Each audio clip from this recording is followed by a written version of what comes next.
Welcome to Guitar Jet. I'm Miles, your guitar instructor, and today I'm going to give you a progressive metal guitar lesson. And if you like electric guitar, you like lead guitar, and you like metal, then subscribe to the channel. Thank you so much. And we're going to break this down into 3 sections.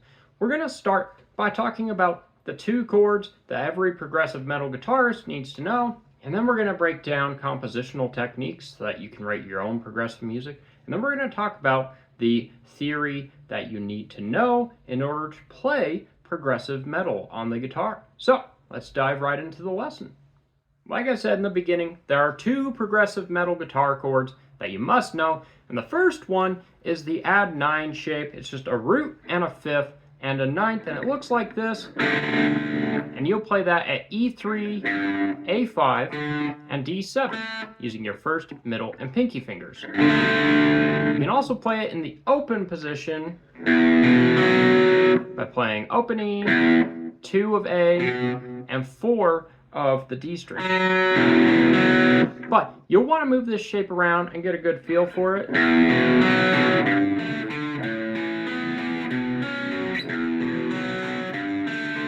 And you might recognize that sound because it's used by a lot of bands like Opeth, Dream Theater, and Tool, and Symphony X. I mean, it's used everywhere in the progressive metal space. So that's the first progressive metal chord. And the second chord is the high suspended chord. That's what I call it. But it looks like this. So to play that, this is an A sus4 chord, A suspended 4th chord. And you'll play the 5th fret of B and high E with your index finger as a bar. Then you'll put your pinky finger on the 7th fret G and your 3rd finger on the 7th fret D. All right, and that's a suspended chord. And it's used by a lot of progressive metal musicians, and there are a bunch of different ways you can play it in a bunch of different areas. So start by playing just the normal shape and move it around in half and whole steps, and you'll get a bunch of really cool sounds.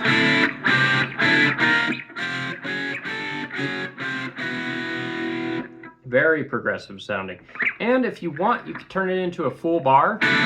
So you could put your index finger on the 5th fret of the A string and do a full bar.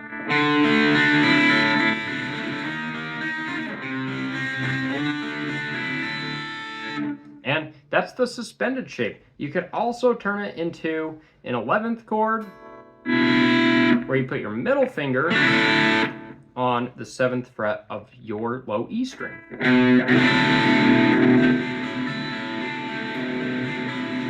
If you move your middle finger down a half step to the 6th fret, you'd get a major 7, sharp 4 chord.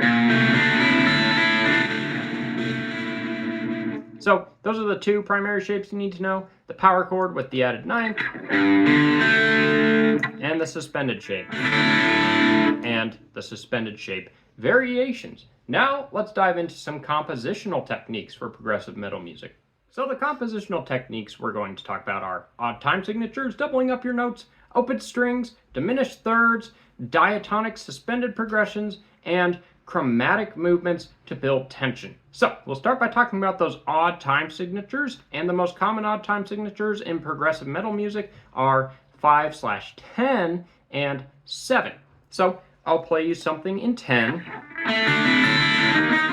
And that's a group of 6 plus a group of 4, and 6 plus 4 equals 10, right? And then to play a group of 7, you could do a group of 4 plus a group of 3. And that brings us to our next technique, which is to double up your notes. So rather than doing what I was just doing, and I was just playing single notes, I could double up those notes.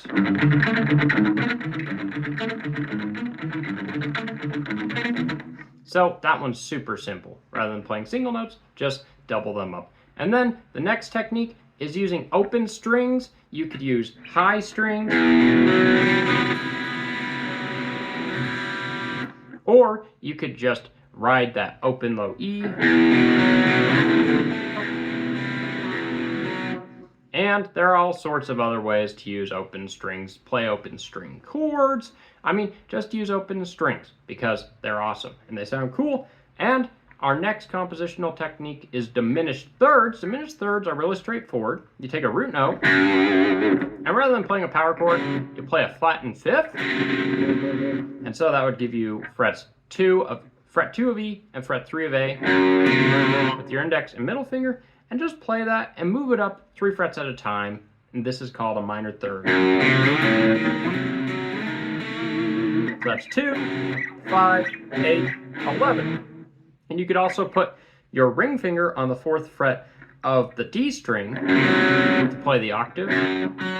And then you could move that up.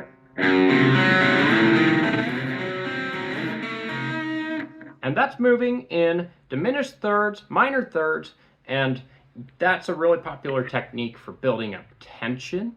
And then another cool technique is using diatonic suspended progressions. So rather than playing, let's say, like an A minor 7th chord to a B minor 7th chord, you could instead play A minor 11 to B minor 11. And if you want to know how to play that, you would play 5 of E, D, G, and then 3 of B. And then you take that shape and move it up a whole step. So rather than minor 7th, A minor 7 to B minor 7, you'd have a minor 11 chord. And you can do that throughout an entire major scale sequence, like you'd have G major 7 to A minor 7 to B minor 7 to C major 7. And I know these 7th chords sound terrible when they're distorted, but when you turn them into nice progressive sounding chords, then you can create some really cool progressive metal chord progressions. And last but not least is a super simple compositional technique, and that's chromatic movements to build tension. So you can take any shape. You could, for example, take that add 9 shape you learned earlier, and you just move it up in half steps.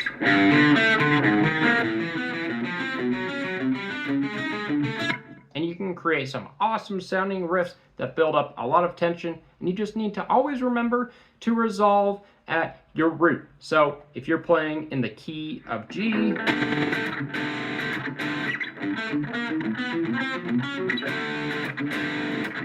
you just have to resolve at G. It's that simple.